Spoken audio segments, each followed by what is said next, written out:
Disclaimer, we'd like to note before the start of this interview that the opinions about to be expressed by the guest on tonight's Gettin Salty Experience podcast are that of the guest and do not directly or necessarily reflect the views of the host of the Gettin Salty Experience podcast.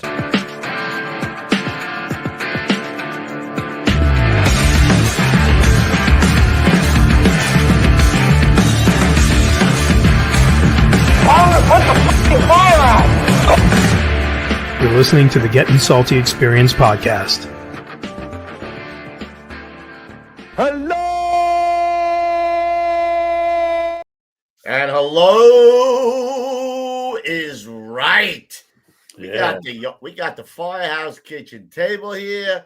Louis on assignment. We got Kenny who shot out of a cannon tonight, even though he's under the weather a little bit. We got Gons who's back in the field, looking a little beat up, like he's done a couple of tours. He's not getting a full night's sleep. Uh-oh. And of course, we got my people in here. Who do we got? Darren Phillips. We got Darren DeFries. Of course, Frankie Suffin. Frankie. Procaccini. Cindy Drake. We got the Rev in there. So many other great guys. Gaby Fox is in there. Up, guys, how we all doing? All good guys. Right. Love it. Double D in the house. It's a little family we got here. Appreciate you all. Thanks for having me, gentlemen. Oh, come on. Yeah, Look, you even have a little getting salty above your thing. The hair is well rested. Yes, Proc. Oh. It is. Yeah. He's always worried about your hair. I'd be worried about him. I don't know. Hey, down. Yeah, I work on my hair. I work on my hair so much, and he hits it. He hits my hair. It takes me a long time to do my hair, and he hits me in the hair. I don't understand. I don't understand it. Anyway, what else we got? Everybody doing good? I got a little little shout out tonight. You do? Shout out. Yeah, we have to give a shout out to Mr. Frank D'Amato, our boy FDNY Fish. Yeah. You know, he does our out of the goodness of his heart. He sent me some of our 3D plaques. Wow. Wow, look at that. So he hooked me up really nice. I got a few of them, so give me just a couple seconds. This one's a really nice one. It's my task force one. Wow. Those are giant challenge coins as well. Basically, yeah. Well, dude, I'm telling these guys. Well, it's funny you should say that because come the first of the year, you know where you can buy those? Where? On the Gettin Salty website, because Frank's going to come on with his products. So is Get Hose, my boy Jay, with all his leather apparel. Buff. What a super buff you are. Dude, that fucking Is that on your desk? Is that on your desk? Right. I got to put them up behind me. I just got them the other day, so I got to make sure I give him a shout out. I was Thank on his you. website, FDNY Fish.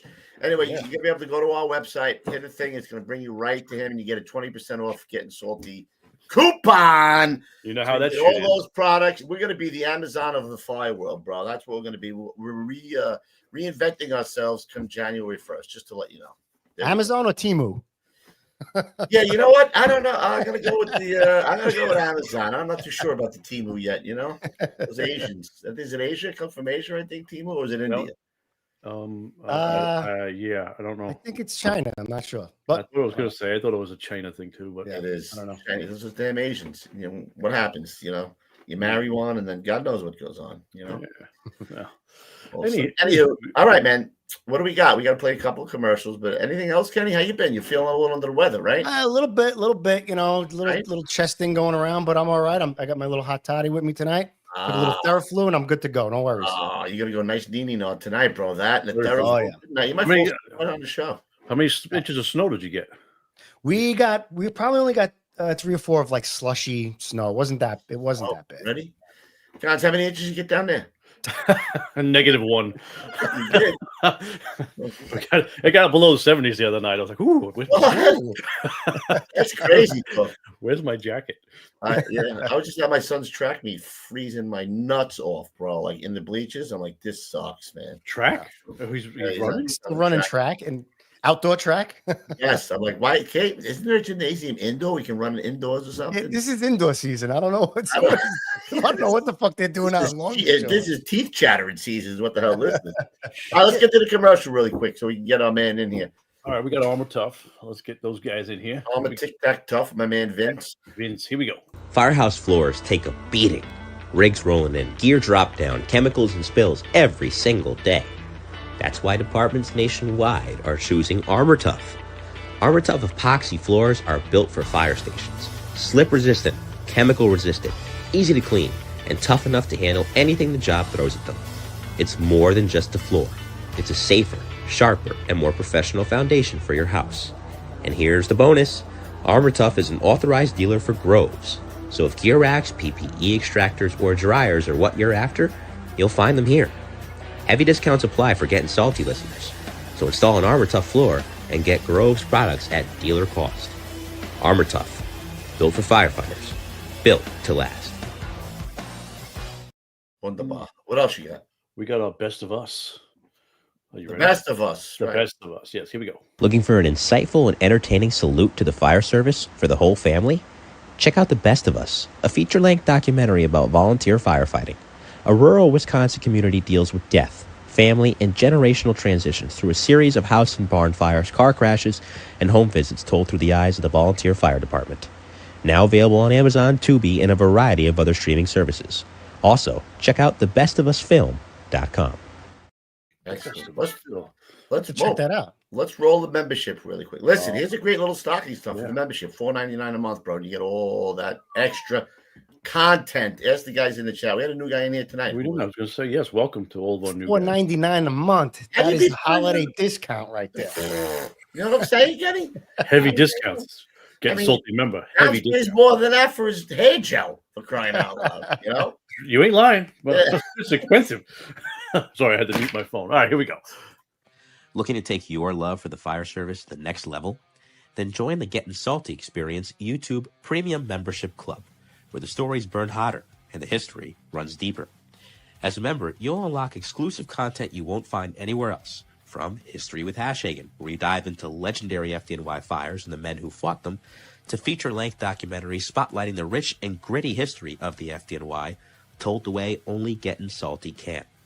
You'll also get early access to special interviews, behind-the-scenes content, and members-only perks designed with our most loyal followers in mind. Joining is easy. Just hit that join button right in our YouTube channel and become part of the Brotherhood. Support the show, celebrate the job, get and stay salty. There you go. $4.99 a month, Kenny. How can you beat that? It's silly. Silly. It's crazy. I'm going to throw this out there early. Next week, we do not have a show on Thursday. We have a show on Friday. What? Yes. I know. Special show, special time. It's 3 p.m. too.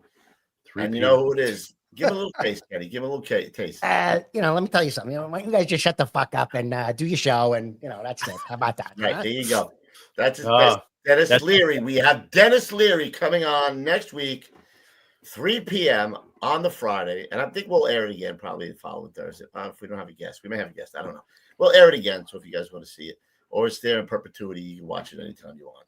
There you go. Yeah. So 3 p.m. Friday. Wow. Special time, special place. We'll see but a guy like Dennis calls you don't go, hey, listen, fella, we only do this show on Thursday nights. I don't know how you feel about that, but that's all I got for you. This is how it's going to go down. Like this. He sends a text that says, hey, I can come on Friday at 3. You're like, all right, Yeah. I don't think we could do that, Yeah. I think if it was Sunday at 2 a.m., we'd be like, yeah, okay, we got it. We're good. Don't worry about it. Yeah. All right.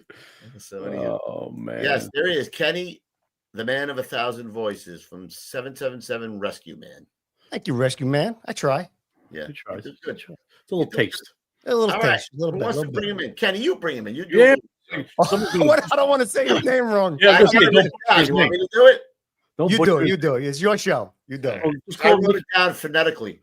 Nikki G. Just keep it. I mean, sorry. Go ahead. No, he's Captain. He wrote a book. I know. Busy ass places since 1979. Strap on your fire suit, your fire story suit, bro, because he's got some fire stories. He's got a lot of knowledge, and I'll post the book. Bring him in. Your favorite of mine. Here he is, Nick.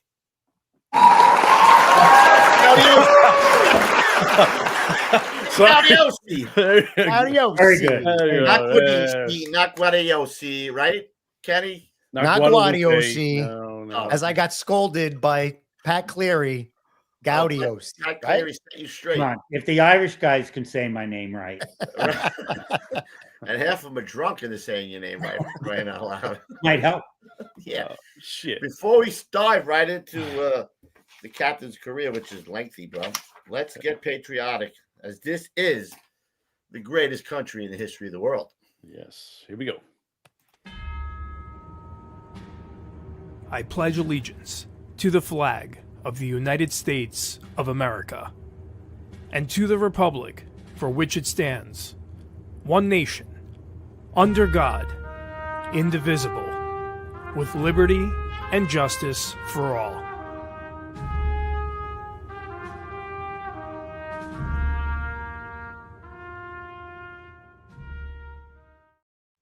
And of course, Frankie Sept knows, and a Long Beach guy. Exactly, Frankie. Frankie's got his finger right on the pulse, bro. That guy. He's all right. He does. He Just actually sent me a few pictures of Ed Geraghty. Geraghty, did I say his name right? Yeah, just don't ask him to come help you at a trade show. He just won't appear. I don't know what happens. He loses his way. All right, let's get right into it, shall we? Let's get right into this. We get into the captain's career. Right in. Are you a Yankee fan? You got to be. You grew up in the Bronx. I went to high school in the shadow of Yankee Stadium. He went to high school, attended Cardinal. Knock it off over there. Knock it off. I want to hear from you and your Yankee crap. I'll ask you. All right. So 70 to 74, you attended Cardinal Hayes High School, and you were, this is important here. He was the goalie for the hockey team. Right? Am I correct? Yes. That hockey team didn't lose a game for 7 years. 7 years? You were in high school for 7 years? No, I was there only the first 2 years. I'm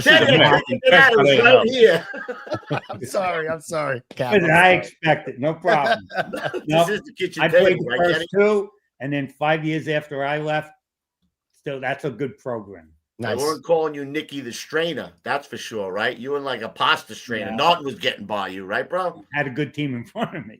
Ah, come on, take credit. Nice. What was your nickname on the hockey team? I didn't have one back then. Did you have a nickname on any of the hockey teams you played on? Yeah, on the FDNY team. What'd they call you? At Fordham, they called me Manson. Manson. I used the stick in front of the net. Oh, like Billy Smith. All right. And then on the fire department hockey team, I got a lot of stitches. I was zip ahead. I got more stitches in my face than a baseball. It's a tough game, right? It's a tough game. It ain't no sissy. Back then, we had the fiberglass mask right on our face, so you got hit. It just kept you from getting killed. You still got cut. Right. Gump Worsley, right? That was his name. Gump Worsley. Yeah, they didn't even wear masks. Nah. When I first started playing, I didn't wear a mask. You ever lose any tooths? No. Wow. A tooth or an eye, but over 250 stitches. Holy mackerel. Yeah. Good Lord. Like Frankenstein over there. Wow. Oh yeah. Did you hear the song that Gonzo had for you? Yeah, I know. You did? So should I play it for you? Yeah, absolutely. What is it? All right, because it's in honor of Lou, too. Nobody cares about hockey, and that includes everyone. Sorry, Lou. Excellent. All right, but before we get that, you played goalie in high school. Then you went to Fordham University on a scholarship for an accounting degree. Was it a hockey scholarship? Yeah. A hockey scholarship, no less. Yeah. Fordham was looking to go from club to Division III. Right. They gave me a scholarship and the goalie from Mount St. Michael, Vinny Bacchino, scholarships. Another guinea. And then our freshman year decided they were going to stay club. But the way they structured the scholarships, they couldn't take them away. Once they give it, they can't take away it. Well, yeah, because it was like a grant and aid. So Vinny and I are the only 2 guys to go play hockey at Fordham on hockey scholarships. I hope that's written down somewhere over there in a record book, like in the glass cabinet. The only 2. Vinny became a trauma doctor down. Oh, really? Yeah. Huh. Maybe that would be good. Help you out with all your stitches. Oh, yeah. You know? Well, call up Vinny. Yeah, I got another one over here. In high school, I had the best record, but he was the best goalie in the league. In what we league? We would beat them like 9-1, and we'd have like 70 shots on net. They'd have 10. So you knew who he was. Oh yeah, we played against each other in high school. Well, who got the starting role when you went to college? Oh, he did. Yeah. Oh yeah.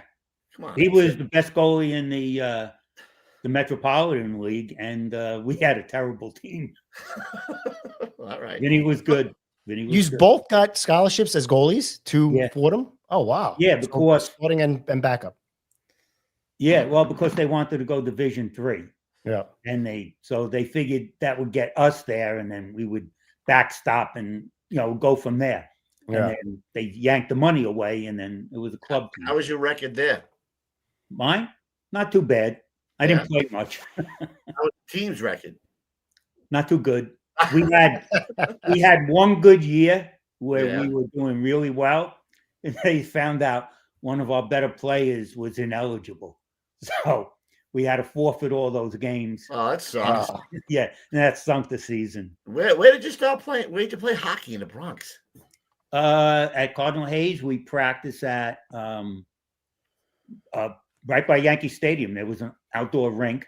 We played indoors at Riverdale, and then up in Stony Point. I mean, but before that, how did you acquire a taste for hockey in the Bronx? Playing roller hockey. Mm-hmm. Oh, there you go. Started playing roller hockey, and the only reason I tried out for the high school hockey team was because I got cut from the football team because I was like 5'4" and 130 pounds. So you went to a man sport then? I had played goalie in roller hockey, and I figured, well, if I can't make the football team, I'll try. And then I was the starting goalie at Hayes. They can't tell how big you are anyway when you crouch down like that in the net, right? Wow. They don't know. Nobody knows you're 5'4". If you're big, well, at that time, I grew a little bit by then. Yeah. Look at that guy. Nice. Hockey one, dude. This is FDNY. Yeah. How many guys you slash with that stick in the front of the net? A lot. Why do you think they call me Manson? Manson. Did you have notches in your stick? Yeah, right. All cops. The notches were in the guys I hit. Yeah, the notches were in his head. Nice. Well played. Well played.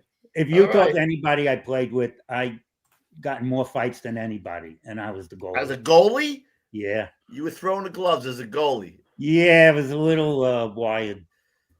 A little wide too tight, you mean, right? Yep. That happens. I mean, how tall were you back then when you got on the job? Oh, I was 5'9". Oh, I was just saying, I thought you were like me. Like no, I got cut from the high school team my first and second year. I was, I had a growth spurt. I see. I never had that growth spurt, so I always had these. I'm still waiting for mine too. I'm always the angry little guy, bro. Like I'll fight as a drop of a hat. You can't make fun of a little guy, bro. Well, we're rolling. I don't care if I take a beating or not. Bro, I was 5'6" in 8th grade, and I just never grew after that. Everything stopped. Yeah. Look at Kenny. He's having a no. No. All right. So here's another one. You joined the Long Beach. So what year did you move from the Bronx to Long Beach? When I graduated high school. We graduated in June, and like the next week we moved to Long Beach. You come from a big family? Yeah. How many brothers and sisters? I have a brother and two sisters. But we 1974, you had to get out of the Bronx. Yeah, no doubt. Not doing too well. No. You got to get out of there with your life intact. Well, yeah, but I was always in the Bronx. We've been coming to Long Beach since I was 2 years old, so we knew Long Beach. Oh, what'd you have, a house there or something, like a summer home? Yeah. And so then pack up and move to Beverly. You pack up and you move to Beverly Hills. That is, you move to Long Beach. Moving on up. It was from moving from the Bronx to Long Beach. It was like going to Beverly Hills. You felt like George Jefferson moving on up, right? George and Weeze is moving on up. You know? Yeah. What part of the Bronx were you from? Arthur Avenue, Little Italy section. Nice. Oh, Arthur Ave. I've been told to go there. Bronx Tail. That was my neighborhood. Chad Palminteri was in grammar school class with my brother. The saddest thing in life is wasting He was talent. Charles Palminteri then. Oh, yeah. No Chaz's in the Bronx. Right. Yeah. Did you really shoot that man over a parking space? Yeah. Nice. All right. Talk about that movie. You remember the movie where they broke the windows out of the bus with bats? Yeah. I saw that happen in real life. Oh, shit. That happened. And I think Chad Palminteri was probably one of the guys with the bats. But that's when he was Charles, so it didn't really matter. When I saw that movie, I was like, holy shit, I saw that. Yeah. In real life. In real life. Look at that. Yeah. So you move into my town, which is your town because you were here first. What year was it that you got there? 74 when we moved out full time. And you become a volley there. What makes you want to become a volley? I mean, you my brother and my cousin and a couple of friends were in the volunteers, and they were like, "Why don't you join? Why don't you join?" And I was like, "I don't know." I was going to school, playing hockey, and I was like, "I don't know." And then the volunteers have an annual installation dinner. Right. And there was a girl I wanted to ask out, and they were like, "Well, join the volunteers and ask her to go to the dinner." And I did, and we went, and that didn't work out after a while. I just said, "Do you want to marry her?" What not? No, thank God, no. But that didn't work out. But you know what? From that, the fire department was the best decision I ever made. Nice. You got a taste for it. You got a little taste for the fire act, right? You know what? I saw a lot of fires in the Bronx, but never thought of being a fireman. The building I lived in, there was a row of buildings across the street it seemed to have a fire every month. And we would go up on the roof and just watch the show. Yeah. So Long Beach at that time, though, they were doing some work, especially throw the suicide guys up there, man. Suicide Squad. So there you go. Yeah, this is second version. There were a couple of guys missing here. My brother's not in this one. Chuck Jacoby became a captain down in Fairfax County. Kevin Toth on the left was a fireman in 124 and 103. And bottom right is Joe Sardo. He was in 216 and then 175 truck. But they were busy for volley. Oh yeah, company, right? His department on Long Island in the I hear mid-late stories 70s. from guys now when I talk to guys, older guys who were in the suicide. They tell me they would go to jobs all the time, man.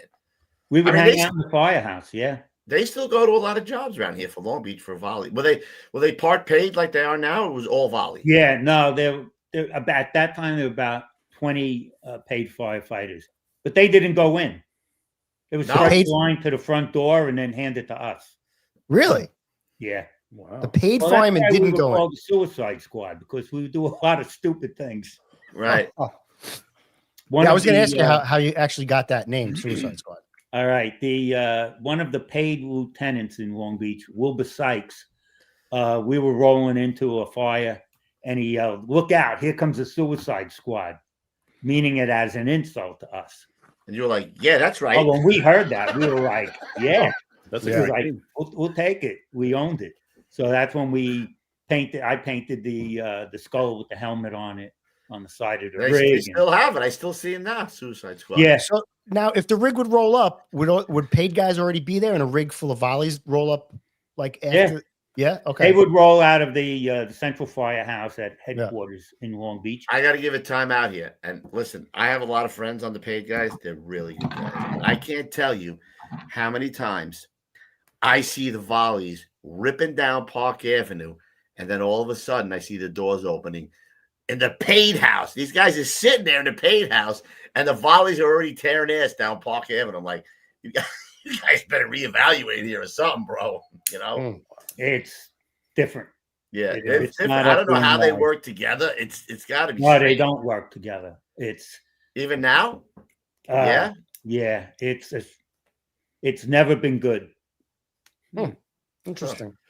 Yeah, it's interesting. There's other places that it does. In Garden City, they used to have paid firemen. Not no more. I think Long Beach is the only one left. Yes, with paid and and volleys. Yeah. Wow. No, if they ever got rid of the paid firemen in Long Beach, you'd probably get 100 New York City firemen to join the volleys. No doubt, right? Just saying. They do some work, bro. I got to tell you. Yeah. Oh, there's a lot of guys in Long Beach, so. Oh my God, you can swing a dead cat and hit a fireman, there, bro. New York City fireman. But the job is against having guys in the volunteers. Yeah. With the paid department. I would love to drive again. Wouldn't that be great? No, it was a lot of fun. You know, we were doing stupid things in the Suicide Squad. Right. You know, we had more balls than brains, and thank God none of us ever got hurt. Right. Seriously. And a number of us became New York City firemen, well, paid firemen. A few of us in New York City. Jimmy Jacoby went to Indianapolis, and now he's back in Long Beach. and Chuck Jacoby in Fairfax. Yeah, that's awesome. So I guess then you took the FDNY test in 77. Did any other guys from the Suicide Squad take it, or your friends? Yeah, Kevin Toth, a bunch of guys. Dave Gallucci, Joey Sardo. That's about it from the Suicide Squad. Kevin Harrington. We all got. Dave Gallucci didn't get on because right before the physical, a few months before, he had broken his leg and he couldn't finish the run. Oh, that sucks. So he became a Garden City paid fireman. Oh, all right. We all ended up somewhere. Kevin Toth was the start of it. He wanted to be a fireman his whole life, and he got everybody ramped up. We built the obstacle course on the second floor of the firehouse and practice all the time. And that was a test. That was a test where you had to hold for 2 minutes on the bar, walk the ledge. Yeah, that was a hard test, man. Yeah.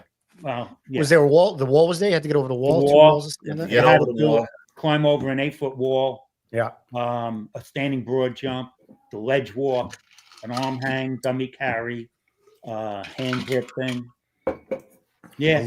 A ledge walk. Yeah. Really? Yeah. 4 inches from a wall, they had like a 2x4. Yeah. And with a Scott pack on your back, the old one, the big one. Yeah. Yeah. You had to shimmy down and back without falling off. Yeah. I know a lot of guys couldn't do you had to do a chin up in the chin up position, hold for 2 minutes, right? With a Scott pack on. No. No. Okay. Not that. But you know what? An average sized guy did well. The small guys could do all the small, like an event like that forever. Yeah. And then, and the big guys did better on the strength stuff. Right. Yeah. But the average guys did better overall. Mm-hmm. And at the end, you did a mile run. Right. I ran a 6-minute mile. I thought I was doing great until some guy passed me twice. I was like, I was going fast. Yeah. Well, it was like, 120 pounds. He probably ran track in high school. Yeah. But he was like, I'm like, oh man, I'm blowing this. But you didn't. You got 1172 list number is good on a test like that. I mean, how many guys take that test? 70,000, 80,000? 100 guys. Yeah. 100 guys. At least. And they were hiring 125 guys every 6 weeks. Wow. So with that list number, I got hired 11 months after the start of the test. Wow. So you got to sign. You go to Probie School, right? And you said it was only 6 weeks in Probie School, right? You're in, you're out, like Czechoslovakia. Yeah. 6 weeks. Tell you how efficient the job is. I thought I was going to be in the July class. So I was waiting to get called, and I didn't make it by like 6 names. So I'm in the next class. The class is coming up. I don't hear anything. Get nothing in the mail. So I call up personnel, and they go, "What's your list number? What's your social security number?" Okay, go to the fire academy on Thursday. I never got anything. Never got any official. Man, they are efficient, bro. I got to tell you. Who knew you could just show up? Yeah. Right? Show up, get sworn in, fill out the pay. Never got, even afterwards, never received anything in the mail. Who's this guy? Yeah, who are you? Like George Costanza, right? Just go work. Just show up to Yankee Stadium. That's all. That's great. So you get the 45 engine. How'd you get the 45 engine? You had to know somebody. Come on. Kevin Toth had a friend whose father was a battalion chief in the Bronx. Right. And I was actually trying to get to 88 because I grew up when I lived in the Bronx originally. We were like 3 blocks from 88. Their first due to Yankee Stadium, right? No, 88. First due at the zoo. Oh, first due at the zoo. You're right. I'm sorry. First due at the zoo. Belmont Avenue, 88. Right. And they didn't have an opening, so he got me into 45. Oh, 45 is a great house. Oh, it was a great house. A lot of senior guys doing a lot of work. Going right to work. Probably a week before I caught my first job. Yeah. I was going to say, how long? You see, you took my question away now. How long did it take you to get your first job there? About a week. A week? Yeah. We didn't fight too many occupied building fires, though. No, not over there at that time, man. Got very good stretching a line with the Clorox bottle and, rope. Right. Throw it out the window. My some guys that you might know. Kerry Hollywood, Stan Dorr was over there. My first lieutenant was Jack Main. Wacky Jack was a fireman in 31 Truck and Rescue 3. Jack was in, he's mentioned in Dennis Smith's book, Report from Engine 82. Is he? Yeah. Yeah. He used a little, in that book, he used alternate names sometimes. Yeah, but you could tell who's who. Yeah, you could tell who's who. Yeah. I read that book like when it first came out, never thinking I was going to be a fireman. Then like 5 years later, I'm working with guys who are in that book. Wow, that's crazy. And 45 used to run in with 82. Yes. How many times you read that book? I must have read that book freaking 5 times, 6 times. I read it in like 1974, and I read it last year. Oh, did you? I didn't realize how short a period of time it covered, you know? Yeah. And like my book kind of picks up right after that same period. He sold over 3 million copies of that book. Which I should be so lucky. Yeah. Right. Did you know him at all? Did you ever meet him? No, I never did. We had him on the show literally maybe 6 months before he passed away. Wow. It was the last interview he did. He was tired, so we gave him a code. I forget what it was. He was going to do this or something when he was getting really tired, and we were just going to end the show. But what a great interview he was, man. He really was great. Full of stories. You know. Yeah. Yep. They said he was always writing stuff down. I wish I did that. I did this all from memory. I wish I kept a diary, you know, over the years. That's pretty good memory, bro. A lot of stories I've told over the years. So they're right there. Right. So they weren't too far off. Yeah. How many times did your wife heard it when she goes,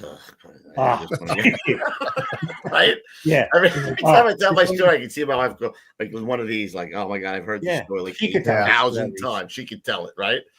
Well, her father was the impetus for the book. He about 10 years ago said, you know, you tell these stories, they're all good.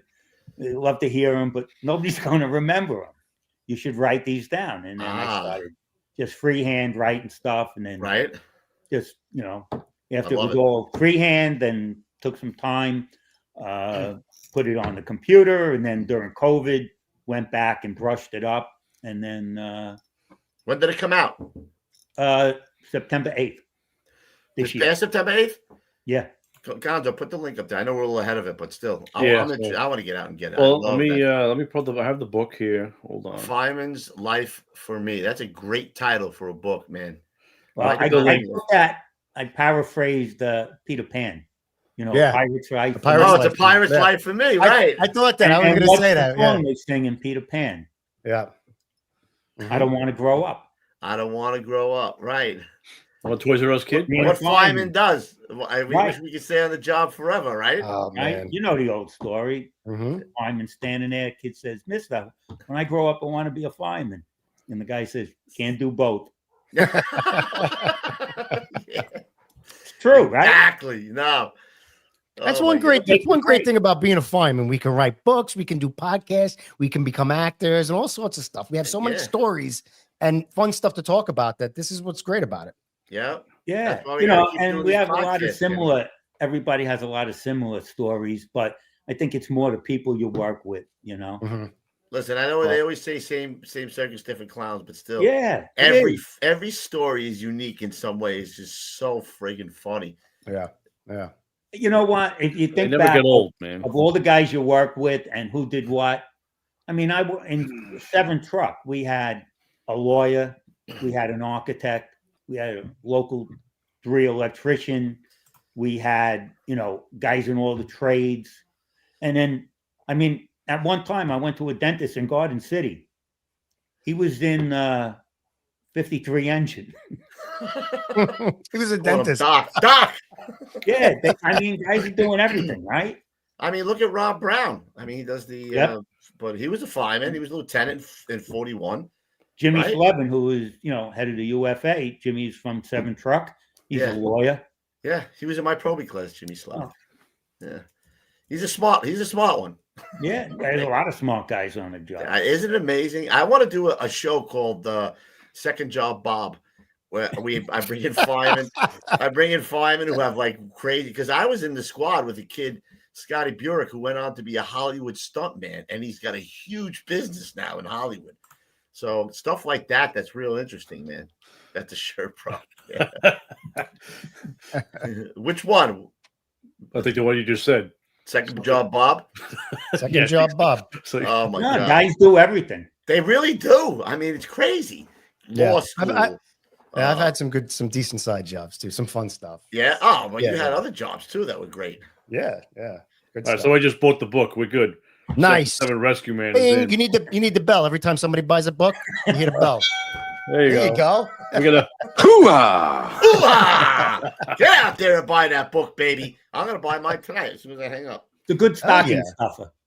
A good stocking stuffer. I'm gonna stuff my own stocking with it. How do you like that? Because it is the holiday season, gentlemen. It is the holiday season. Tis the season, Kenny. Tis the season. For a hot toddy, which isn't so hot anymore. I'm empty here. I'm dry already. I don't know what happened. Oh yeah. Oh my God. And that was a generous pour. This was actually a Tito's, some Gatorade, and some protein mix, and that is disgusting. What else can I throw in there? Tito's, Gatorade, and protein. Sounds amino acids, not protein. Amino acids. Yeah. Sounds terrible. Still. Yeah. It is. But all right. So anyway. 45. Catch your first job after week. Any other memorable jobs that you had? You're like, holy shit, man! Like, yeah, we had one job. There was the old Biograph movie theater on the Cross Bronx. It's where, remember Car 54? Yeah. The old show? Mm-hmm. They filmed it there. But it was vacant. And we had a fire in the basement. And I had the control. And they had a line in the basement. And Jack Maine never took a mask. But this was really shitty job. Chief Maines? No, Jack Maine, who was lieutenant in 45. Oh, I thought it was a Chief Maine. Okay, it was a Chief. So I grab, hook up, and I grab his mask, and I crawl in. And I go, hey, Lou, here's your mask. And he looks at me. And he goes, get rid of that thing. I'm like, you couldn't see your hand in front of your face. I'm like, how's he breathing this stuff? That was memorable. That's crazy, man. Guys, a lot of taxpayers and a lot of vacant buildings. Yeah. You were riding the back step, I guess, when you got there, though. Oh, right? Yeah. How was that riding the back step? I heard you talk about Dennis Gordon. Yeah. Dennis and I were Probies in 45 together. Oh, that's right. He was in 45 first. Yeah, we also worked in 37 truck together. Oh shit! Yeah. Dennis, he's been almost in more places than I have. Yeah, right. Now you know what he does, right? He makes those little models of cities and shit that are crazy. Those are so detailed. It's amazing. But Dennis, he was in 45. We all worked in the same groups because the Jack Maine liked to have like all the young guys working with him. So that's me with his leg up there in the rig is Eddie McHugh. He eventually went to 38 truck. And the guy with his back to us is Charlie Foder. He was a chauffeur. And I cannot remember the name of the guy on the back step. But we rode the back step all the time. Yeah, man. I miss those days. And we did it for a short period, but man, there's nothing like it. Yeah. Unless you fell off. Oh, well. Yeah, right. We used to hold guys on. We'd get dressed. We hover around them. Yeah. I did it once. I did it once by accident. It wasn't supposed to happen, but we did it. Yeah. If you think he's turning left and he turns right and you're leaning the wrong way. That's a whoopsie. It's a little scary. You got to dodge that. You got to dodge the rocks that they're throwing at you. And, well, when we were in 45, the chief in the 18th Battalion was Tony Alt.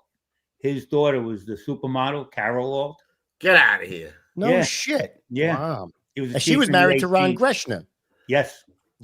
See? And then what was her name? Alexei Yashin, I believe. Carol Alt. Yeah. She was always at the Ranger games back then. That was like 1980. And every time she'd get up, they'd whistle. But one night, talk about throwing stuff. They used to burn the wire, Mongo, in the yards. Yep. And, we'd go put that out. And Chief Walt one night says, screw these guys. We're not doing their work for them. Throw it on the back of the rig. We're taking their wire. There was 2 shopping carts behind the firehouse with copper wire in it. So they would take the Mongo. And then I guess, we'll go pay for the Christmas party with the with the salvage, right? So we take this stuff. All of a sudden, locals come out. Dennis Gordon and I are on the back step. They're throwing bricks and bottles at us. Yeah, stealing their money, bro. You know? Yeah, we didn't care. Yeah, it was still fun. All right, so you decide you're there for 3 years, and you decide to go to Lottie 37. You transfer 37. Yeah, I wanted to go to a truck, and there was no opening in 38 or 58. I didn't want to go across the floor because there was still some, there's always that bad will going across. Half the company from 45 went across the floor. So 37 truck, Frank, I heard you mention his name, Frankie Bazzigalupo, in 37 truck. He was on the hockey team. We played hockey together, and they were picking up work on Briggs Avenue. And so I went up there, and my captain up there was Bernie Cassidy, who is also in the book Report from Engine 82. They call him Barney in the book. Barney. He was a 31 truck guy. So, it was nice going up there. You know what? When I was in 45 Engine, I got a taste of truck work because my mutual partner was Stanley Dorr, who became chief of fire prevention. And then Stan transferred across the floor. And I still made mutuals with him. So I worked like even as like I had 1 year on the job. I'm working 1 tour in the truck and 1 in the engine. Yeah. And nobody seemed to mind. Yeah, I had that same thing. A guy wanted to work from the truck. He wanted to work across the floor. And I was like, I'm all right with that, bro. Yeah, I as a truck captain, I don't know if I would have gone for that. Yeah, I would be like, you want to be in the truck, transfer to the truck. Yeah, unless you like the guy. Then but they let me do it, and I got a taste of it, and then went up to 37, and we caught some good jobs up there. Who were they with? 37, 79 Engine and the 27 Battalion. Okay. Area was picking up. All occupied, which was nice. And I really enjoyed being up there. The guys were great. And one memorable fire up there was 1983, the night before Thanksgiving. So right around this time of the year, roughly. We roll out of quarters and we see fire is blowing up through the stairway of an old law tenement. And out, like, you could see the glow in the windows of the stairway, and there's a silhouette of a woman in this stairway window. We're like, holy shit, we got people in there. Yeah. I had the can, Dennis Gordon had the irons. We get up there, and the stairway's on fire. Somebody threw a Molotov cocktail in the stairway. Old building, wooden stairway. From the third floor, the stairway was on fire out the roof, out through the bulkhead. We get up there, we crawl into this apartment. Dennis and I like glued to one another. I got the can. I don't know. There was more than 2.5 gallons of water in this can because I'm just spraying it over our heads, and we're crawling down this hallway. We get about 15 feet in, and he finds somebody, drags him out. And he said, you need help? He goes, no, there's plenty of guys out there. So he goes out down the stairs, tells me afterwards, nobody helped him. Of course. I go back in, search the rest of the apartment. Nobody's in there. The chauffeur got like 3 girls out of an apartment above. So listen to this. We were put in for a unit, Dennis and I for A's, and the chauffeur for an A. Right? Turns out an A for grabbing 3 people? What's that? An A for grabbing 3 people? Yeah. Well, they were on the fire escape. He put the ladder up. Okay. All right. So there was a girl working. Now this is 83. There was a girl working a 48 Engine. Never left the lobby. They wanted to give 48 Engine a unit citation. So we didn't get a unit. Dennis got a B. I got, and the chauffeur got. Ungats. Got nothing. Ungats. Right. So we're like, okay, thanks. So, it's like, oh, we owe you one. Yeah, well, we know how that works out. Yeah. So, but it was a good job. We did it. And then, right after that, Dennis transferred to Ford Truck, and I transferred to Brooklyn. Wait, before we get off of there, we got a guy who's asking you a question. Was 45 engine just a single engine at the time, or was a lot of 58 in the additional on part of the firehouse before the wall was breached? Actually, 45 was before that a single engine. Then they built another firehouse next to the single firehouse. So the truck and the chief were in a separate firehouse. You had separate kitchens. There was an opening, but you had two kitchens, one house watch, and the truck was in there. I'm not sure what year they did. Probably early 70s. That's the question. That's how 220 and 122 was. There was 220 was the engine, and 122 was a different house completely. They built it next to it, and then they had to breach the wall. Yeah. They were separate houses for a long 124 and 271 was one firehouse. For a long time, but there were two. Yeah, but it was one building right with a wall in between. It was two house watch, two kitchen. Right. It wasn't when I was there was no opening. Now there is. But they were happy about that. Firehouse. You have to go out the front door into the other front door to do the detail of it. Yep. What'd you say before that, Kenny? I was going to ask you a question about something. What did you just say? No, I was just saying with the firehouses. What I was going to say is that back in the early days, trucks and engines weren't together. Not until later on did they start putting trucks in with engines. Always single trucks, single engines and firehouses. And what happened is usually the truck went over to the engine, or they built a new firehouse. But that was for a long time. They were never together. Very rarely did you have two companies in the same firehouse. Yeah. All right, that's the question I got to ask. You're happy in the Bronx. You're going to work. What makes you want to go change boroughs and go to? 124 was a fantastic. So when you get promoted, they send you to another borough, right? Yeah. Well, I wanted to work as a lieutenant in the Bronx. I figured, let me go to Brooklyn, get promoted, right, and go back to the Bronx.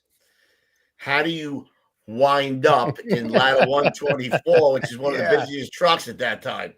Okay. Luck. I've never done this before. I've never done this before. Yeah. And this is where hockey comes in. My friend Kevin told ain't nobody got time for that. My friend Kevin Toth was in 124. Right. And I was talking about transferring so I could go back to the Bronx. And he says, well, come to 124.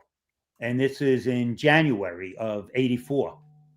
So I said, okay. I put my paper in. He says, we got 27 guys. Right? Because there were a couple of guys on details and this and that. So I'm like, all right, the transfer is good for the year. The captain was on medical leave. He had gotten burned or something. And I said, all right, let me know when the captain's back and I'll come for the interview. So January 3rd of 84 is the fire police hockey game. And I shut out the cops.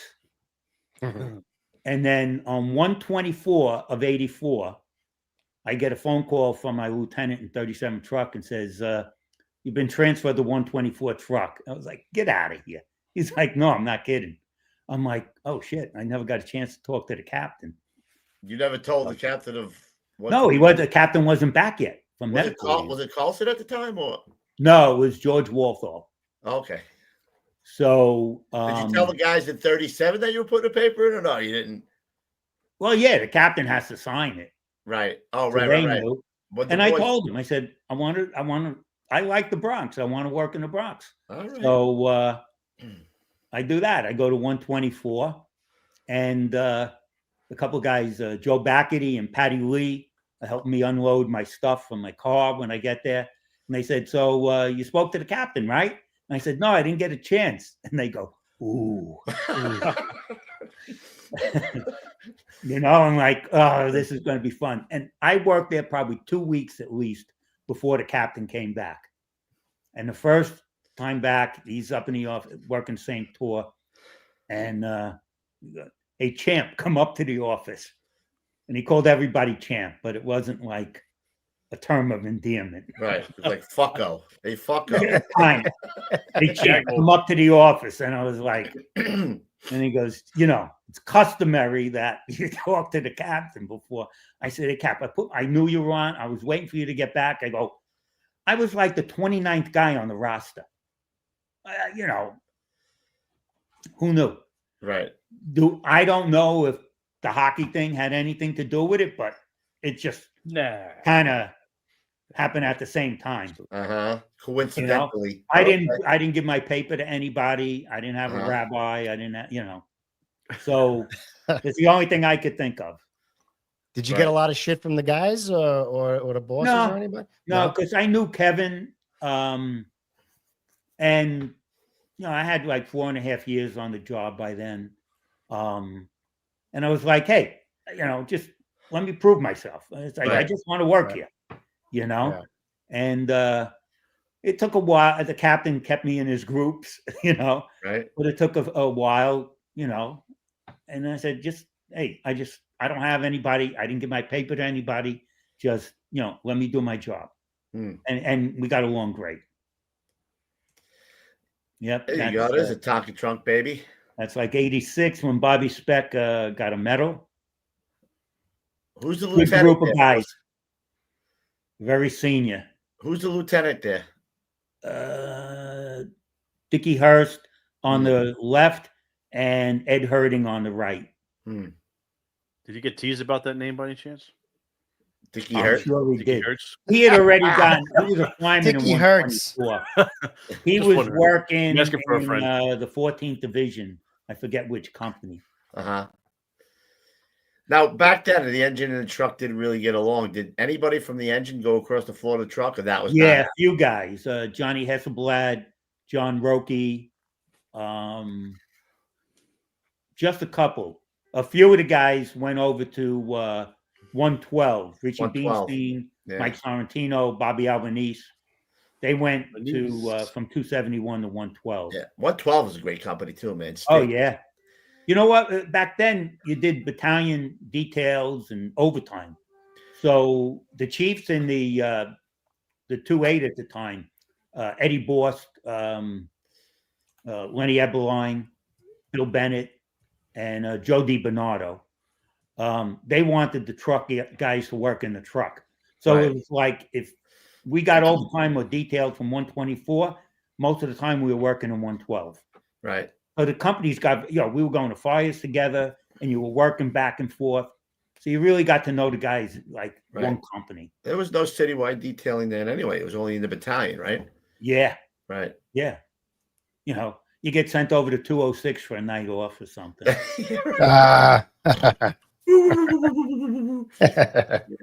Not much happened over there, but well, you want to hear a memorable thing about 206? Yeah. Okay. St. Patrick's Day, 1988.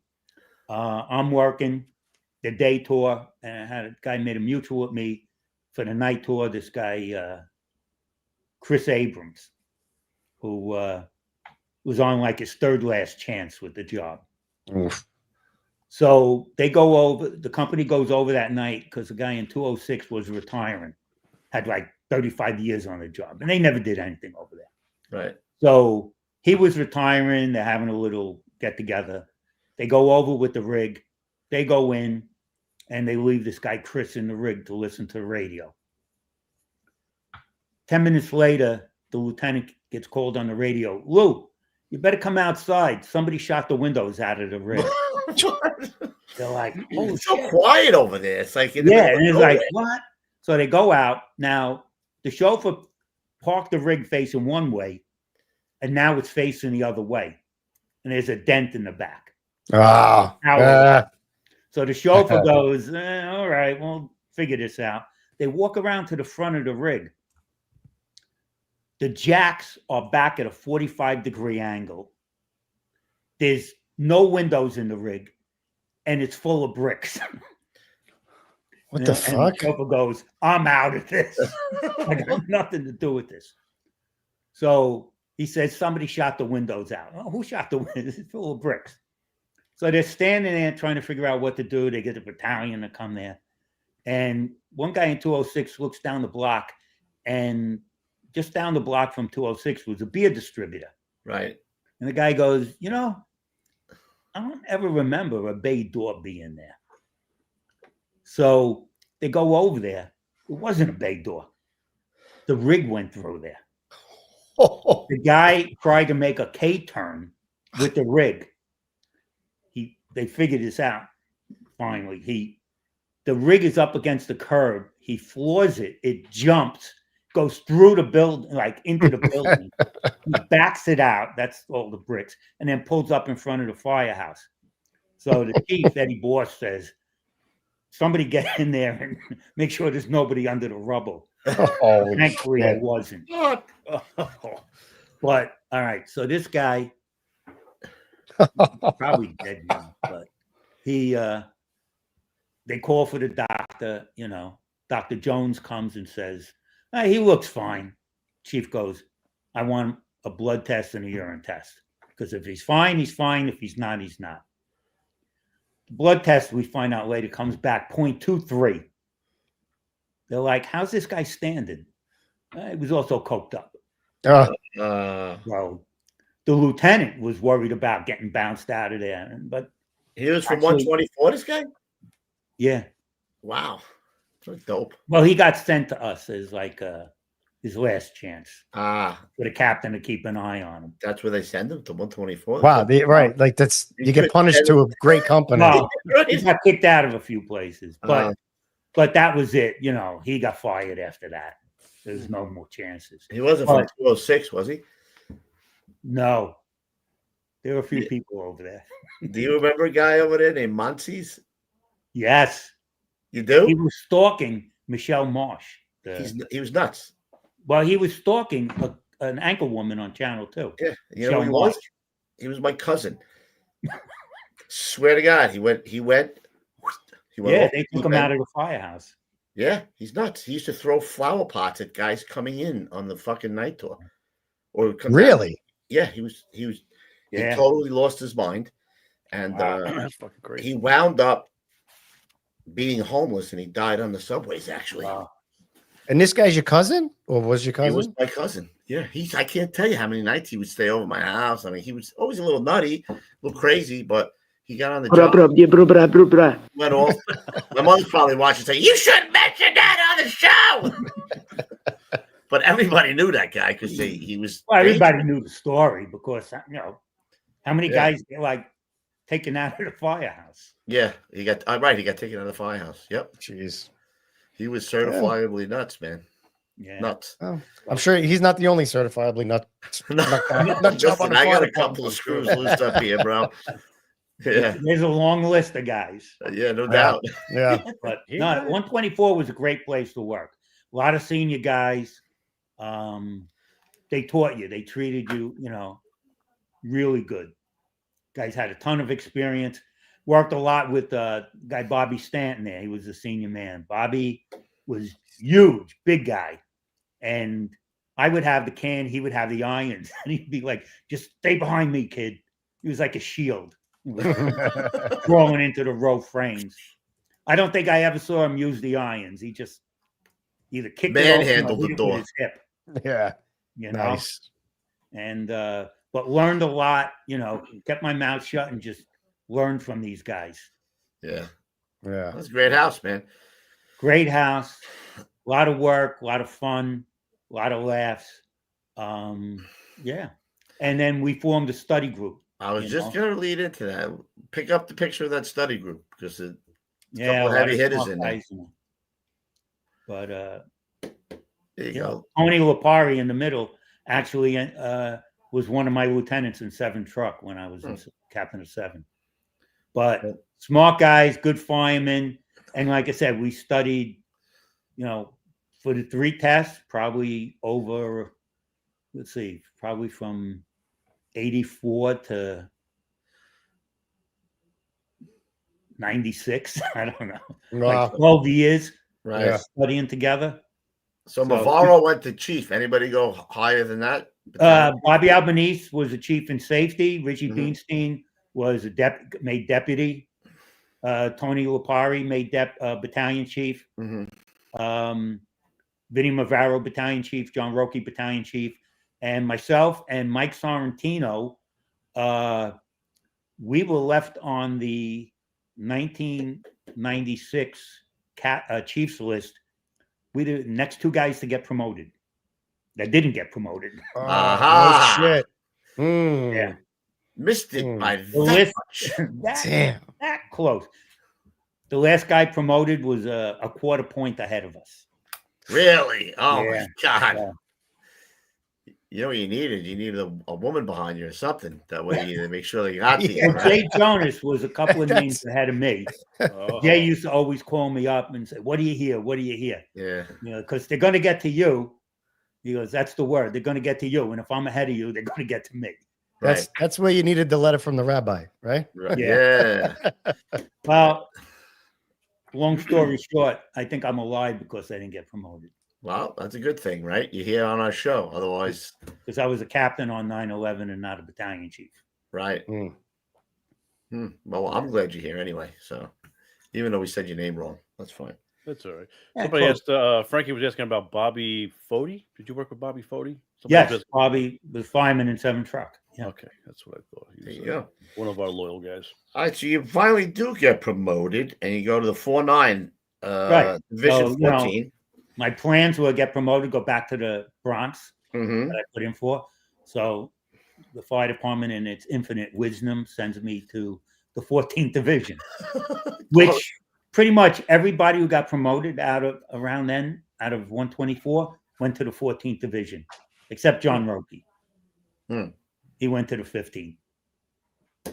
But it just seemed like, they wanted guys from 124 in the 14th. Right. So it was comfortable working there because there were like probably 6 or 7 lieutenants in the division that I was a fireman with. Right. But you weren't bouncing long. I mean, I never bounced long. I did vacations, and then quickly, after just a few months, I was there was a lieutenant. Somebody got promoted, somebody got hurt in 136, and the chief in the 46 wanted me over there at UFO. Right. Marty Hughes was his name, and the 3 Hughes brothers in the NHL. Yeah. Yeah. Marty Hughes is their grandfather. It always gets back to hockey, for crying out loud. Hockey is ingrained in everything I've done. Look at him smile. As soon as you mention hockey, he lights up. Nobody cares about hockey. That includes everyone. Lou is probably like, fuck, man, I was on the hockey watch the team. show. Marty Hughes was a hockey fan. I don't know if that helped, but how'd you like it over there on Grand? I was over there, and then that was another place I got screwed out of. Where? When the spot came up, a guy in the engine who was getting promoted captain in like 5 months bumped me out because he wanted to get promoted out of the truck. Did you catch any work over there in 136? Yeah, we caught a lot of work. Yeah, we didn't do all the running that 138 does. No, they do a lot of running. Yeah. A good amount of work and all occupied. Yeah. Good group of guys, young guys. Tommy Foy was a fireman there. Vinny Giamona, who passed away. He did, yeah. On 9/11, died on 9/11. He was my instructor in Probie School, Vinny Giamona. Oh, yeah? Yeah. A few guys. Yeah, they have some heavily occupied areas over there, man. But you know what? When I didn't get the spot, there was really nothing else I wanted in the division.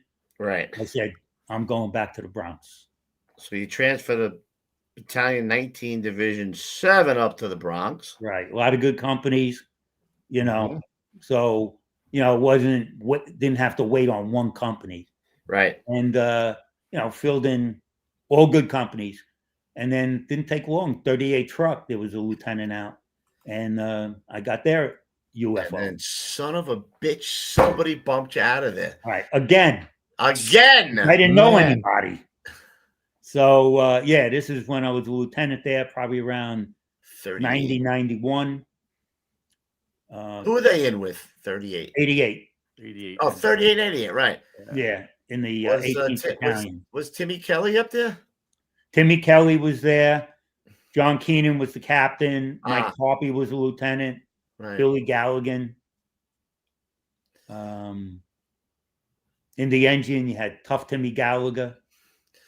Is this Tough Timmy? Oh, do we hear stories about Tough Timmy all the time, bro? Timmy was another guy from the hockey team. There you go. Again. I'm not going to do it. I'm not going to do it. When Timmy was in 88 and I was a Probie in 45, he'd work overtime in the engine. He hated Probies and truckies until he found out that Danny Monahan and I were on the hockey team. Then he would talk. Fucking always like a circle. Comes back to that hockey.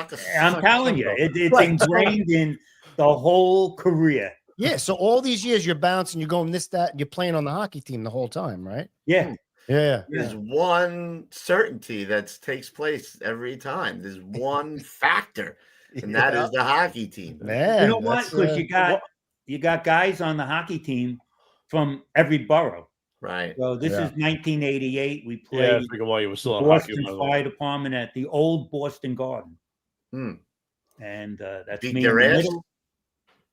And a lot of good hockey players on that team. Did you beat them? Of course. Oh, thank Well, you. actually, we were losing the game 4-1, and somebody dragged somebody down on a breakaway, and they were awarded a penalty shot. Mm-hmm. And Jimmy Connolly comes up to me, and Jimmy was a captain. He ended up a battalion chief, but he was the captain of 124 later on. And his father actually died in the line of duty. He was a fireman in 124. But Jimmy comes up to me and says, listen, this guy's got no shot. He's just going to try to deke you and put it in an open net. So I'm like, okay. So the guy comes in on the penalty shot. He makes a move. I don't move. Makes another move. I don't move. Makes a third move. He loses the puck. I stopped the penalty shot. I never had to make a save. And that picked us up. And then we came back and beat him 7-4. Nice. He scored 6 unanswered goals. You were the catalyst, baby. Started it all. He shoots his goal. And a little intel. Who's the dirty son of a bitch who kicked you out of 38? Which guy took your spot there? I won't say his name because I like him. Why don't you sneeze his name out? Sounds like what does it sound like? No. Sounds like a Snicker bar. Sounds like Louis Sickes. There you go. That dirty son of a gun. You son of a bitch. Yeah, didn't know anybody. So I had all the endorsements up through the borough commander, and Louis had the first deputy fire commissioner. So I learned after that, start high. There you go. You go where you go for a reason, right? Yeah, and then so now I'm bouncing again. Not too long. There was an opening in 32 truck. Jack Main, my old lieutenant from 45, was the captain of 32. And again, a young company picking up some work. And I put in for the company and I get it. Jack, I spoke with Jack. He was like, yeah, love to have you up here. So remember Chief Cowan, Joe Cowan? Yes. He was in the 7th Division. So when I put in for 32, he comes up to me and says, how come you didn't come for the endorsement from the division? I said, Chief, I had everybody's endorsement for 38 truck. How'd that work out? How'd that work, huh? I said, I'll take my chances. Yeah. So I got 32. And actually, of the 3 places I was, 136, 38, and 32, I was in 32 the shortest. I was just looking. You're only there for a year. Just over a year. Man. Well, these guys in the chat are throwing out names. Dan Potter, Dave Russell. Want to know if you're working with all these guys. I worked with Dave in Brooklyn, in Bushwick. He was in 277. Did you work with Dan Potter from 112? The name's familiar. I can't put a face to it. Yeah. Hey, I know you were in 32 truck, but did you respond to the first Trade Center bombing at all? Yes. You did. Oh, yeah. Okay. Went there actually with 33 truck. Okay. At that time, I don't know. that was what, 93? 93. Yeah. So that might have been right before. I think it was right before I got 32. Mm-hmm. Yeah, that was February. I got the 32, I think, in May. So I was doing a vacation in 33. Yeah. And we were called down to the Trade Center. Mm-hmm. And I'm telling you, you had to see the size of that hole. Wow. If you can imagine being in Madison Square Garden and standing like in the upper level behind the net and looking out at the bowl, that's how big it was. Wow. Really? Again, hockey. That's my frame of reference. Wow. Did you have anything to do with Kevin Shea's rescue when he fell in? No. I knew Kevin Shea from Brooklyn because before he went to rescue, he was in 108. Hunt Nate. You gotta say Hunt Nate. Hunt Nate. Right. Over 108. Yeah. Were you guys just out of curiosity? Were you guys worried about it collapsing while you were under there, or was it on your mind? In the first Trade Center, in 93, with that big hole in it. No. I was down there at the command center, and Larry Burns was the chief in the 1st Battalion. So I'm talking to him, and all of a sudden, that's him on the left. They come up and say they smell gas on the lower level and got to be checked out. Right? They wouldn't let anybody in there. But now all the FBI, ATF, all the alphabet run away. Larry and I go down there, and it looked bizarre. Big slabs of concrete with cars hanging. Wow. It looked like Disney World. It didn't look real. Yeah. And we walked around and we determined it was sewer gas, and then they went back. But just to walk through there and go like, holy shit. Yeah, man. Yeah. Surreal. Almost doesn't look real. Yeah. Like a movie set almost, right? Yeah, it did. Yeah. It did. And then, but we were only there for the one day. And then out back to the Bronx, 32 truck. And for a short time. Yeah, I enjoyed the company, young guys, gung-ho, did a lot. And then that study group gets you right in there. You're right up to captain. Kept working. And you go to Division 15 for how long? A cup of coffee or you? 2 years. A couple sips. Oh, you were there for that long? 2 years. You said you got the hell out of Dodge in a hurry. No? Well, it was down there. And at that time, Rockaway was in the 15th Division. And I'm having a house in Long Beach.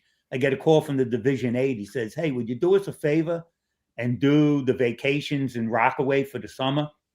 I was like, okay. Oh, ride a bike. Famous last words. Do us a favor. Yeah, you know what? It wasn't bad. For crying out loud. It was like the captain's vacations was set up where one started when another one ended. So you just went from one to the other to the other. You went through the whole battalion. You catch any work over there? Because they catch a little work down there. I don't remember catching any work there. Yeah. And they're by themselves for a while over there, man. Nobody's coming over there. Yeah, well, yeah. But was there, did that, and then I said, get me back to the mainland. And then bounced around, all through Brooklyn, all through the 15th. No places in 15th? You're like, I think you could see myself staying here. Well, when I got promoted, I put choose your words carefully. So, in its infinite wisdom, the job sent me to the 15th. And you know what happens every time you go somewhere? You get the interview. Right? So, the guy's like, where'd you work? Who do you know to get the 15th? Where'd you work and how long you got on the job? Right. Yeah. So, I didn't have the heart to tell him I put in for the 3rd Division. So, hey, what are you going to do? Right. Vinny Mavaro, who's in the 4-6 that you know what Vinny's nickname is? No, I don't. Oh, you don't know? Chief? Rain Man. Rain Man? Rain Man.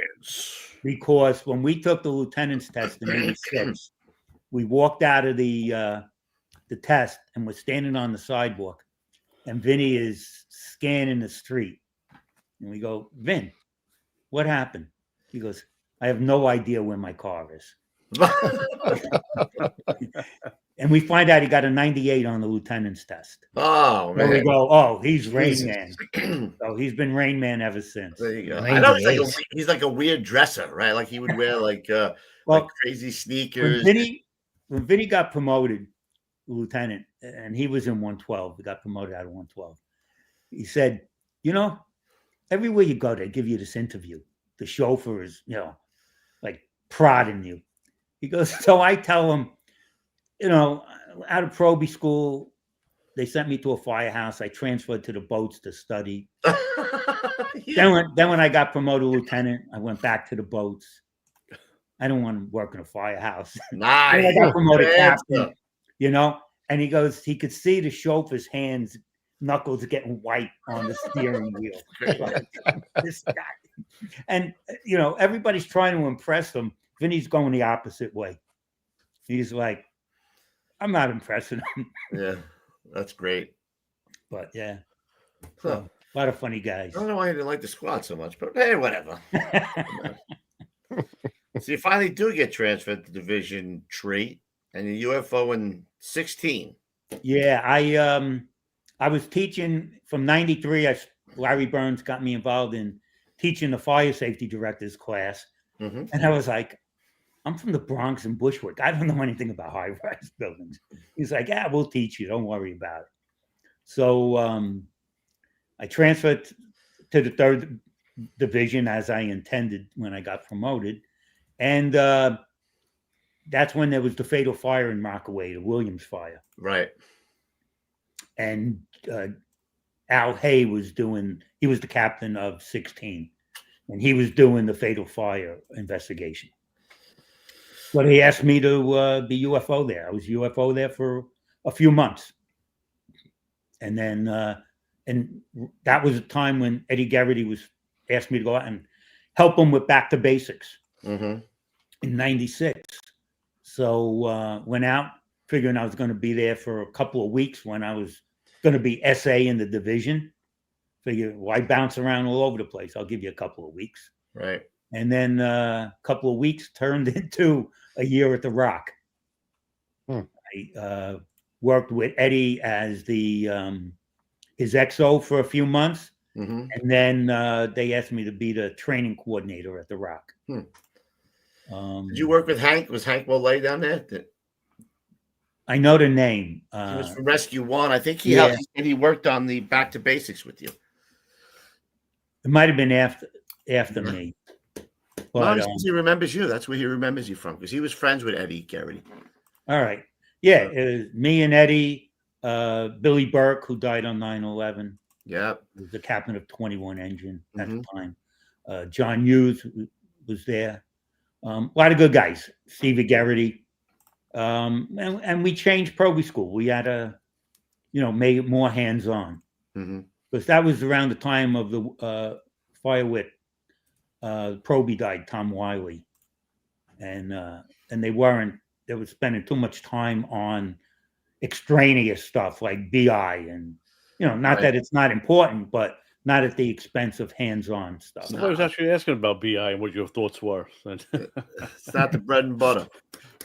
BI you can learn in the firehouse. There's Eddie and Stevie. Yeah. Oh, there they are. This is what's from Frankie. He wanted me to share this with you guys. I had a few other ones, but I didn't get them uploaded. That's right. He was in squad being you guys mentioned it. So. Stevie Geraghty and I got promoted lieutenant together too. Oh, did you? Yeah. Nice. What do you think the biggest change that you made to Probie School was? Okay, and we added 60 hours of hands-on training and didn't add 1 hour to the program by just cutting out a number of classroom things. More raising ladders, more stretching lines, making searches. At the time we took over, they got the mass confidence course one time, right? Really? Yeah, right. They get through it, and I feel that contributed to what happened with Tom Wiley, because he just ran out of air, and he didn't get hung up, but he just ran out of air. Yeah. We put him through it 3 times, and the second, first time, half of them don't get through it. Second time, everybody gets through it, and after the 3rd time, like a probie came up and said, "Why'd we do this? It's too easy." And we went, "That's the point. Yeah. The course didn't change. Now you have mass confidence, you know, and that was the whole point of it. And we also we left classes open. They used to only get a midterm and a final test. We gave weekly quizzes so that we could like see what they were learning, what they wanted. And we had open classes. So we said, hey, if you need to, you know, add a class on doing something, we have a spot, we can put it in there. Yeah. And also it was a gauge on how the instructors were teaching, because, you know, if everybody's getting a certain subject wrong, well, who's teaching that? Right. Well, we treated it like a school. Yeah. You know, like I said, right, it was right after we had taken a human resource management class in that master's program. So we just said, all right, we'll take the textbook out and apply some of this stuff right to Probie School. So it was doing things like that. And then also at that time, they would stretch lines, they would make searches, they would do forcible entry. You know, they never did it all together. Well, we called the class Introduction to Chaos, where they actually did a evolution. Today they're the truck, tomorrow they're the engine, same evolution, like, you know, the tenement. So they get to see both sides of it. I got to say that was extremely well received by the brothers. And they don't usually, you know, then I want to say that, hey, this training is really good. You know how the brothers are, you know. Well, because it was talking about real stuff. Right. You know, guys weren't getting hurt in truss collapses and new construction. Guys were getting hurt in old tenements. You know, so we had to like get back to what we really do. And that was the whole point of it. And the other thing, like with Probie School, we got the new lieutenant. Like when I went through, there were a lot of guys, they were just running out the string in Probie School, getting some overtime teaching. We got new lieutenants, and we got one guy from each rescue, because we found out all the guys from rescue were teaching all over the country, but they weren't teaching for us. So we worked it out with the commissioner's office, where every Probie class, you had one guy from each rescue. And then they would do like 2 classes and then go back to the company. Didn't you start bringing companies back to the Rock too? I mean, not just Probies. Yeah, I remember that. I remember going back to the Rock. Well, yeah, and that was, you know, we got good instructors because they weren't detailed to the Rock. They were like adjuncts. They came in for the day on overtime. Right. So they were happy to teach. And we got guys from busy companies, from rescue companies. Yeah, you know, and with the new lieutenants, you know, we wanted guys that the Probies will go to the field, and this lieutenant might be their lieutenant. Right. Not like, you know, your instructor in Probie School, you'd never see him again. Right. And it's not some guy just trying to run out the clock. Right. His next stop is retirement. Yeah, his next you stop know, is retirement. And the instructors were like, well, we better teach these guys because I may need that guy to save my life. Yep. So it worked out very well. Mm-hmm. And then we were finishing that up, and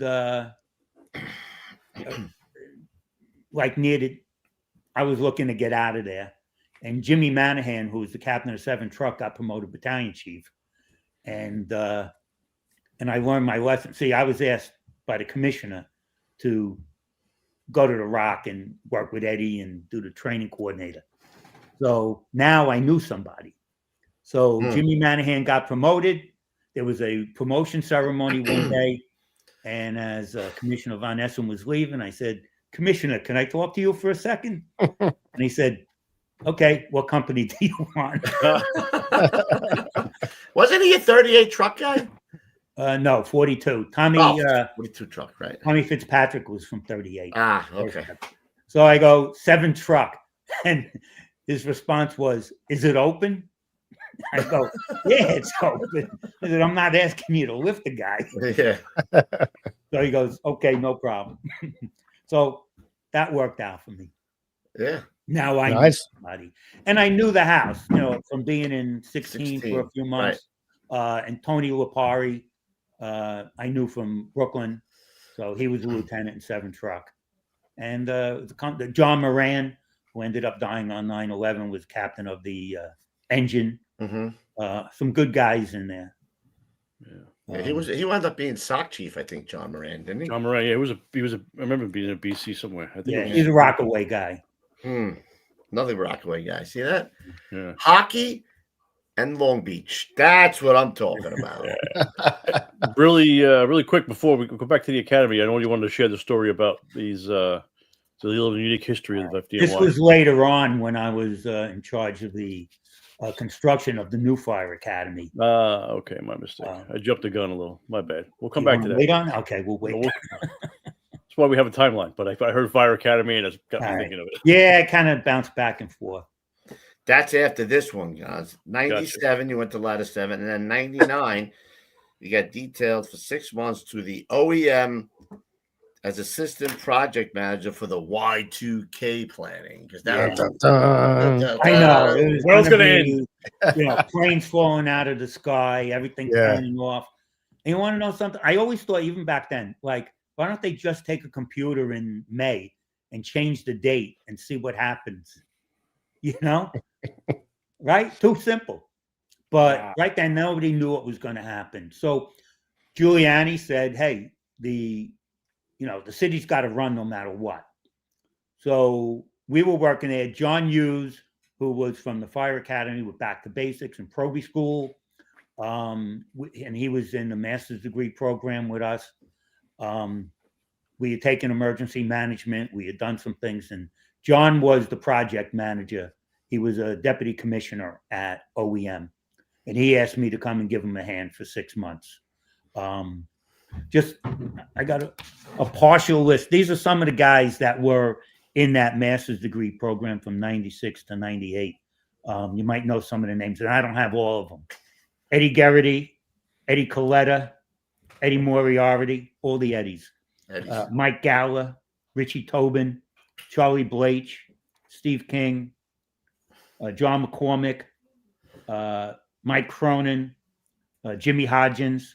Jimmy heavy hitters there, fella.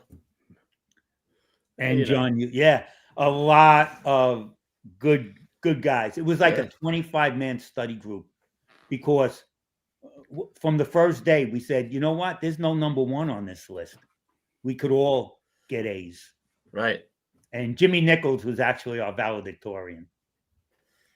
So let me ask you a question. When you go and do this thing for the Y2K, where were you guys as the clock was ticking down? Like you in a war room? A war room. Waiting for it to fucking count No, we down? were in the bunker, which was on the 23rd floor of 7 World Trade Center. That was the EOC, the Emergency Operations Center. And it looked like you'd think it would look like.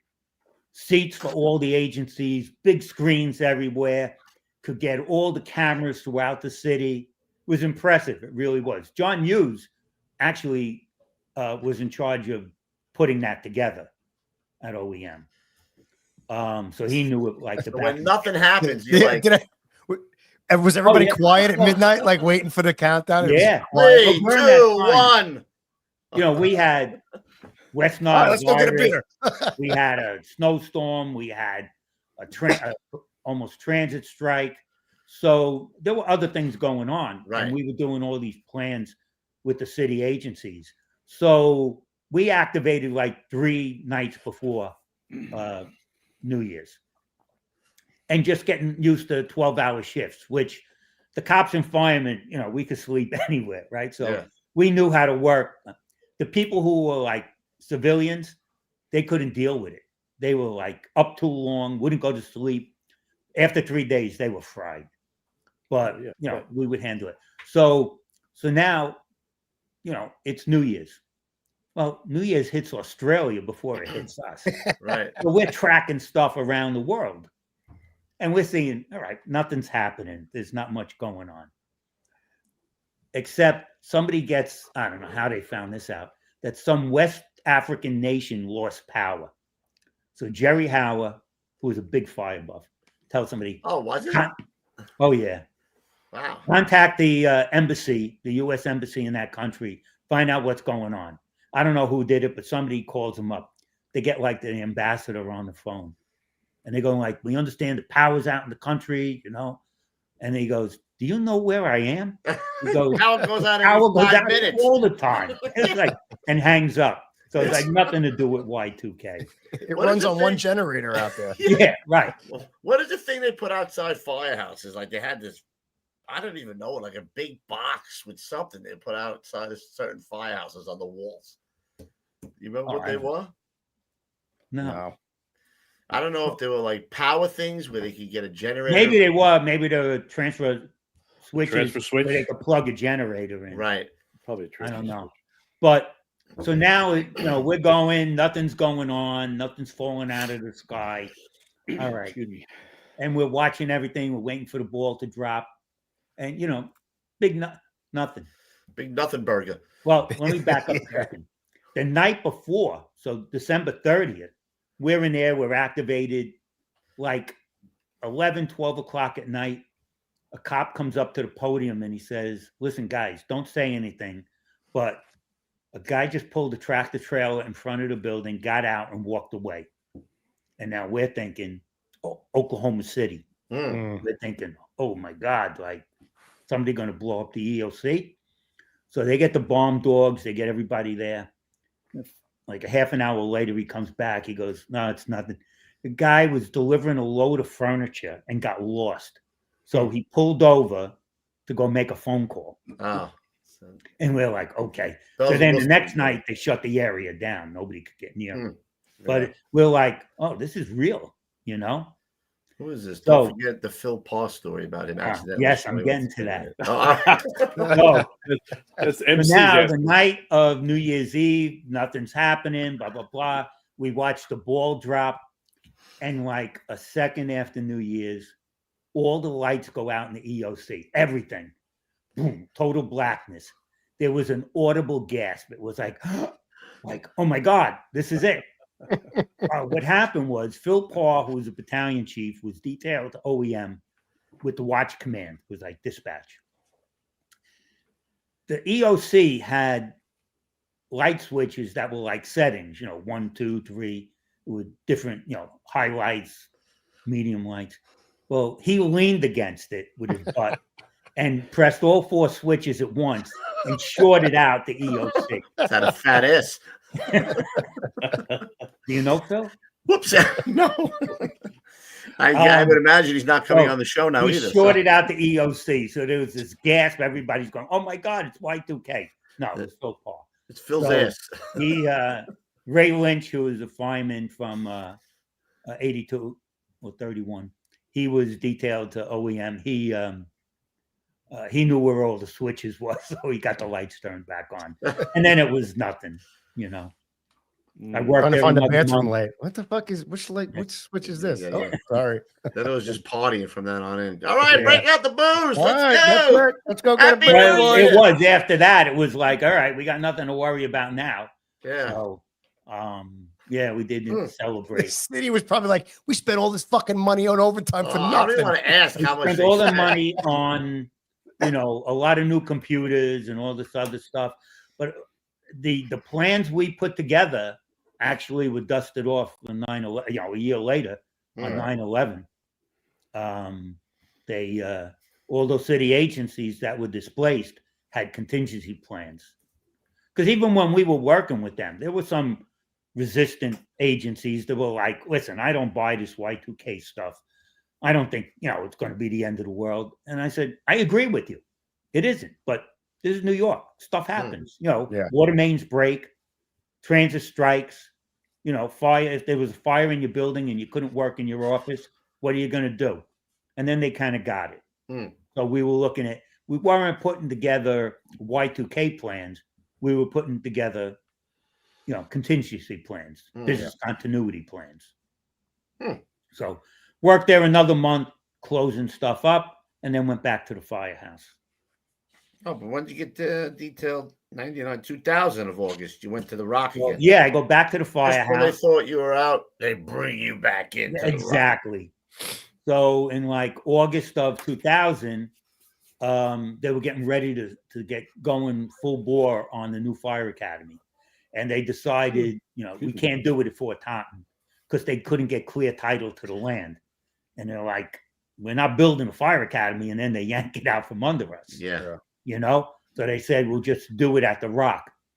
So they were doing it by committee, and there were a lot of guys involved. John Norman, George Mayer, a lot of good guys, but they didn't want to commit to doing that. You know, I thought it was an interesting project. So I was asked by the commissioner to, you know, well, I get called in the firehouse by Tom Fitzpatrick, and he goes, "Can you come down to headquarters? The commissioner wants to talk to you." Tom wants to have a word with you. And I go, you got sent okay. for. Yeah. I'm working in the firehouse. And he says, "Well, come down with the company." I said, "You want me to go with 7 truck to Brooklyn?" I'm like, yeah, fuck it. Why not? He goes, "Well, come down, get an early relief, come down after your tour." We had a overtime guy, SA guy working, couldn't get in touch with him. So I call him and I say, "Listen, I can't get in touch. I'll come back down tomorrow." He goes, "No, the commissioner will wait for you." So I'm like, all right, I don't know what's going on here then. This can't be good. Yeah. Yeah. Hey, Nick, remember the time I got you a spot in 7 truck? Yeah. So I'm like, well, I don't think I'm getting fired, but so I go down there and it was like, "Listen, want you to be the coordinator for the construction of the fire academy." And my answer was, "You realize the extent of my construction experience was putting up 2 walls in my basement to make a playroom for my kids. That's it. I didn't work in construction. Just because I'm Italian doesn't mean I work." A hell of a cement guy, but I can't do construction. Well,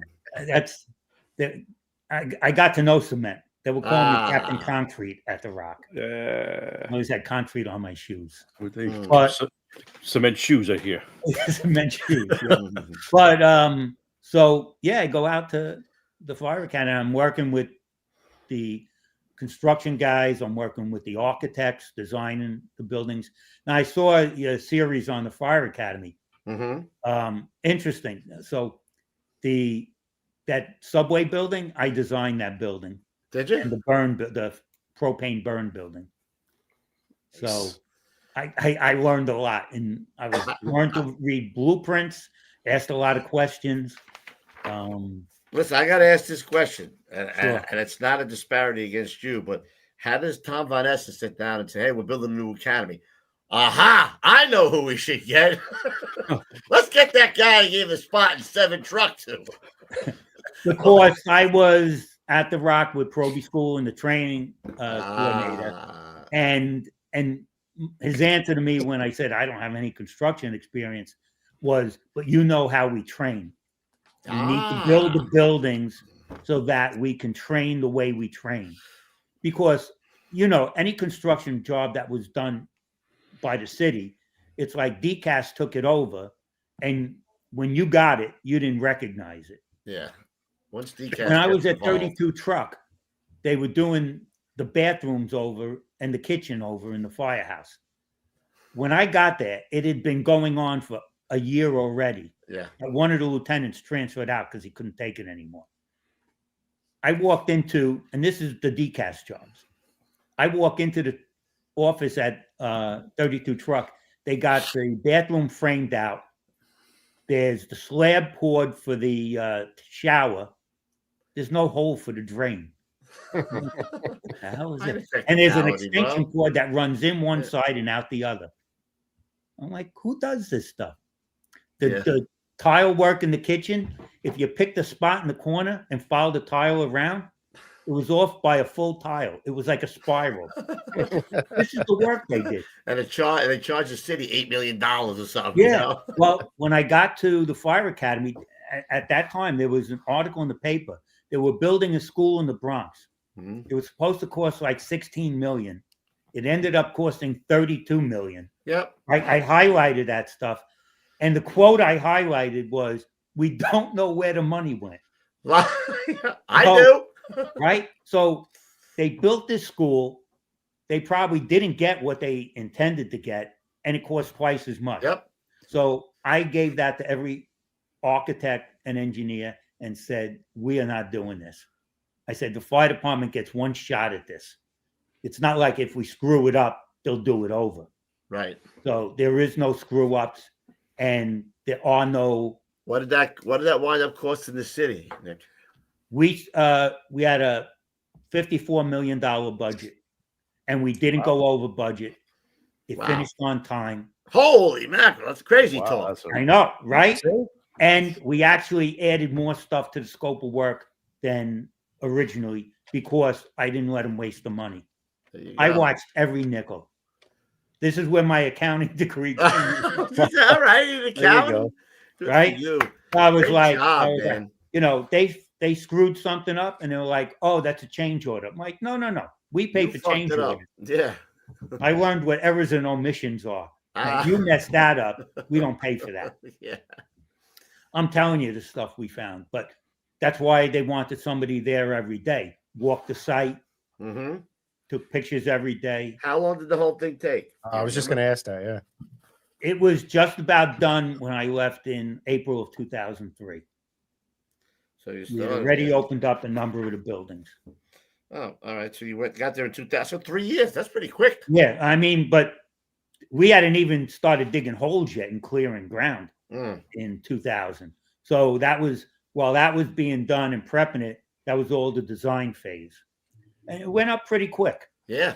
Where was the academy being held when all this construction was going on? That was still at the rent? Why somebody needed to be there, because while all this was going on, we were going to stop classes. You know, once we got in the planning phase, everything was going as usual. But once we started construction, you know, there was a lot going on, rigs going back and forth and cranes and stuff. We were going to stop Probie School for 6 months to concentrate on that. And then 9/11 happened. Oh. And then it was kick it into high gear, and we got to train guys. Yeah. Yeah. And the construction guys were really good about working around what we needed to do. Now, if you could only have gotten rid of the shit smell from the shit plant next door, it would be golden. I know. We need big fans blowing the wind the other way. It could never get rid of that. No. But so sentimental, right? Yeah. You go down there, you're like, you know what? It was a good project because it was like building Disney World for firemen. It is like a Disney World for firemen. We tried to look at everything that the original academy didn't. It was stagnant. You couldn't do anything. No. You couldn't change the layout. You couldn't make it do anything. Yeah. With the propane burn building, we could fire it up. We could make a flash over your head. Right. We can introduce smoke. We put sound in the room. So we had speakers. So when you're crawling in, you know, if there was a dummy in a room, you could have somebody coughing or calling for help. We used to have the Probie do a search in the smoke and play a dog barking. Even though you knew it was fake, you jumped when you hear like some German Shepherd barking in your ear. That's awesome stuff. It made it more realistic. We play saw noises, window breaking. Yeah, try to make it as realistic as possible. Yeah, well, you guys did a fantastic job. I gotta say, the Rock. You saw the show. We did the show on the Rock. It's awesome. Yeah, and it continues. Building 12 is like a Hollywood set. Yeah, no doubt. And that's it. You thought it was time to pack it up in 2003. You had enough. Oh, we got to talk about these things you put in the ground. Correct. Thanks. Well, okay, so when they were getting ready to put the pilings in for the classroom building 11, they had them all stacked up, and they had these white markers, and they would mark every foot and measure it. So when they put them in the ground, they knew how far down they went. So riding into work one day, you know, after 9/11, got sentimental and said, give me a couple of those markers, and just started writing all the names of the guys that died on 9/11 on the pilings. And these pilings were put under building 11.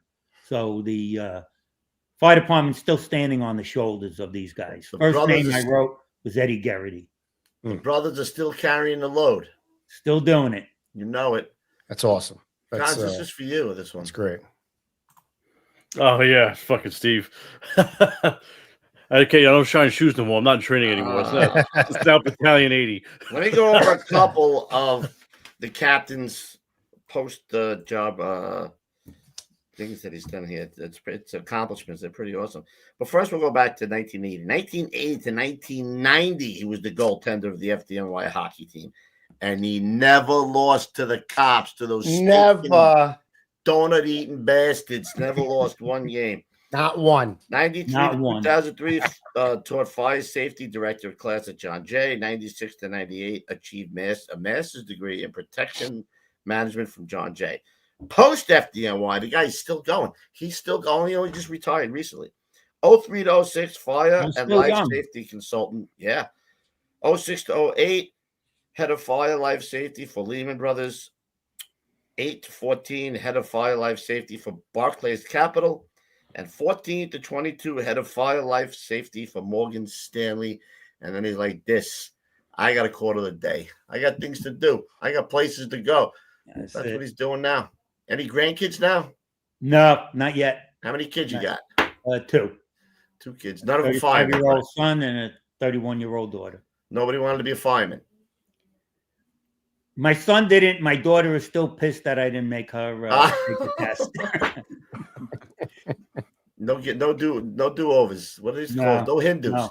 I was at Lehman Brothers when it went bankrupt. That was interesting. That'd be great. I didn't leave Lehman Brothers. They left me. You should have been their accountant instead of the fire safety. Maybe they still would have been open. My buddy was a pilot for the Lehman Brothers. Lehman Brothers been around. How long has it been around? 150 years. Don't count today. My God, you know what time it is? What time is it? Oh, shit. It's I not think. Hold on a second. I think it may be time for Kenny. Kenny, are we ready? Yeah. I'm ready. I'm ready. I'm leaning in. The old school tip of the day. Go get it, Cap.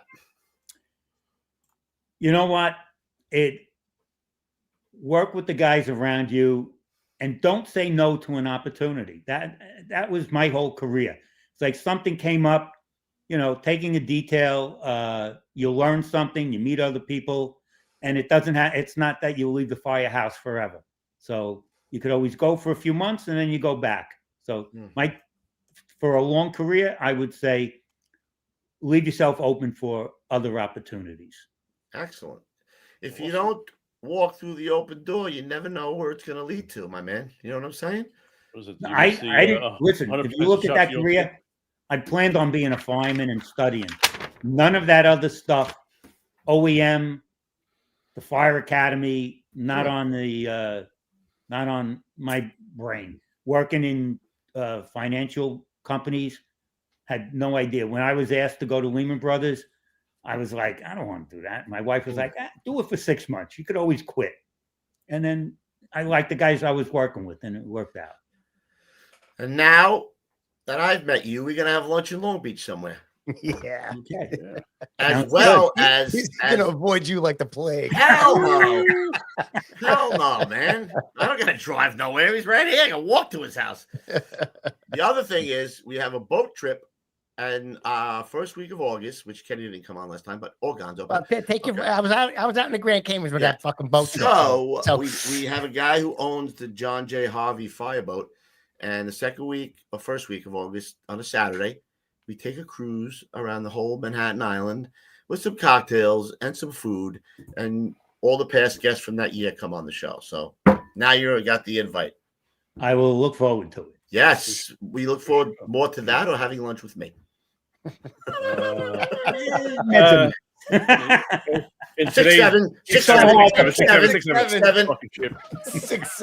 6'7". Oh, fuck. I was trying to slide that in there. Anyway, you got our new, our old school STIP sponsor, rather. I'm mumbling over here. What's that?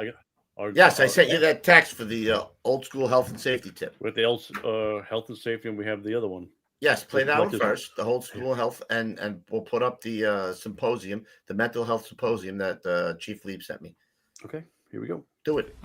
The First Responders Center for Excellence is a not-for-profit organization dedicated to protecting the lives and livelihoods of first responders.